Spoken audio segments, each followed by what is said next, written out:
ourselves, property developers, investors, and I also work for residential clients as well.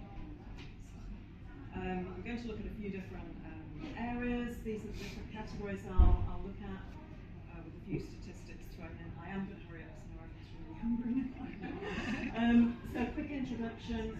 These tips will be helpful for all the different strategies you have. But my first top tip, as soon as you know you're doing a project, as soon as you've bought a property, you're thinking about buying the property, get the interior designer in if you're going to use one, because it's really important to plan the lighting, where the walls are going, before the plaster's on, for example, because that can really stop creativity and stop you kind of improving the property to where it needs to be. Space planning. So space planning is really the first part of any project. It's looking, where the walls should go, the stairs should go. Somebody in the room should recognise this plan here. And somebody who was going to come along, another customer, this was this, but anyway.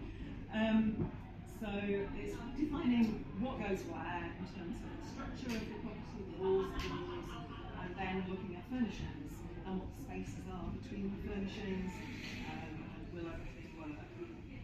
So some top tips for you. Some kind of words in mind.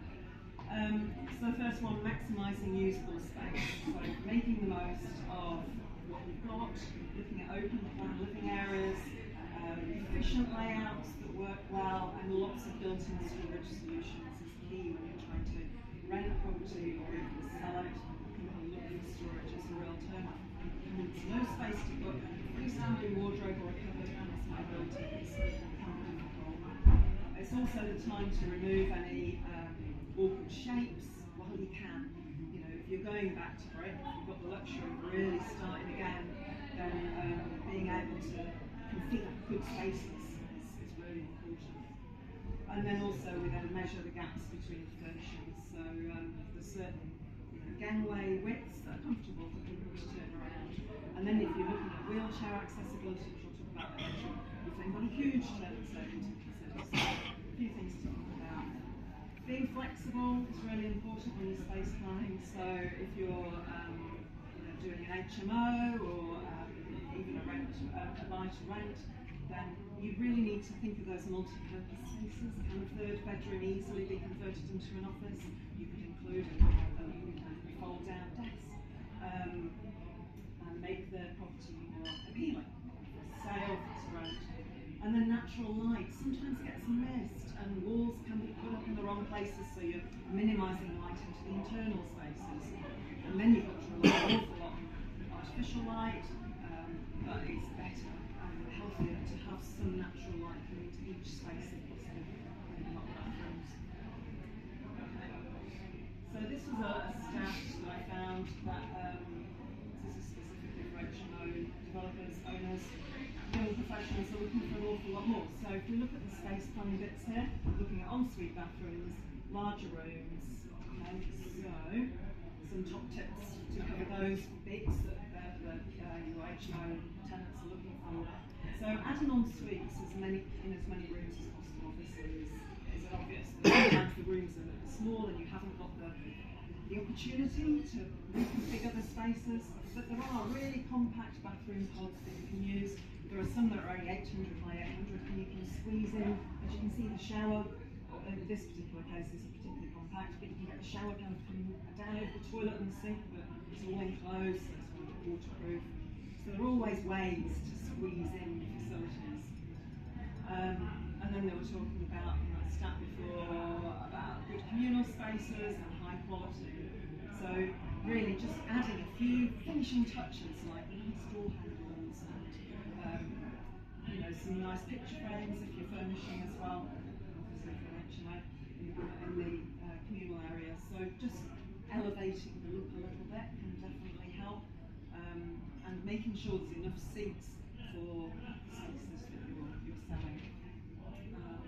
And then consistent layouts. So obviously you've got your normal set of what you put in an HMO room, and maybe when you get to that point where you're happy with the way you're doing it, you've got a rinse and repeat plan then to move forward. Sliding doors is something that sometimes gets missed, but it's not that expensive, and might be worth rooms where you have got minimal space to play open indoors. Choosing materials, next bit. So when I say materials, obviously just fabrics, it's everything in your property. So, you know, we tend to say, have a look at how durable everything is, and how quickly you have to replace it. So I'll come on to that in a minute.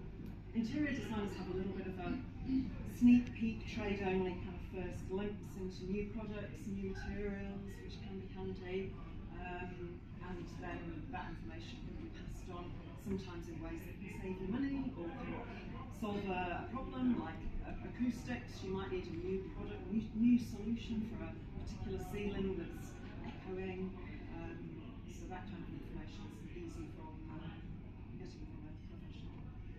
So some top tips. So when you're thinking about, you know, what carpet, blinds, obviously it is about durability, but is it also high maintenance? Do you need to, say if you go for rechargeable blinds, would you get ones that are battery operated? Would you get ones that are mains operated? If you've already done the plastering, you might be stuck, might be able to be stuck then with the battery operated ones. You have tenants that have to charge them every year. So you need to be thinking ahead before things get too far down the line. And something to consider also is, you know, can you replace just a bit of something if it gets damaged rather than replacing the whole flooring? Do you go for carpet tiles? There's some really nice carpet tiles available now. They're not all these horrible hairy, scratchy things. Just need to know where to look. And then you've got obviously the balance. You know, do I open my wallet a little bit more when I'm buying to then save some money 3 years down the line so I don't have to replace it? It's all these balancing acts. And then, you know, part of my role as a professional interior designer is to urge you to think about sustainability. I heard a scary stat a couple of weeks ago that 40% of all CO2 emissions in the world come from the building and refurb industry globally. 40%. So we can all do our little bits to reduce waste and try and use sustainable products. These are some of the labels you can look for when you're buying things. But then obviously there's also totally sustainable, naturally sustainable materials such as cork and then bamboo, which grows like billio, doesn't it? And they don't tend to be much more expensive. So it's just a matter of thinking about what's the best solution. Is it sustainable and am I helping or am I making it worse? And this was just a stat I came across. Unsatisfactory furniture, 59%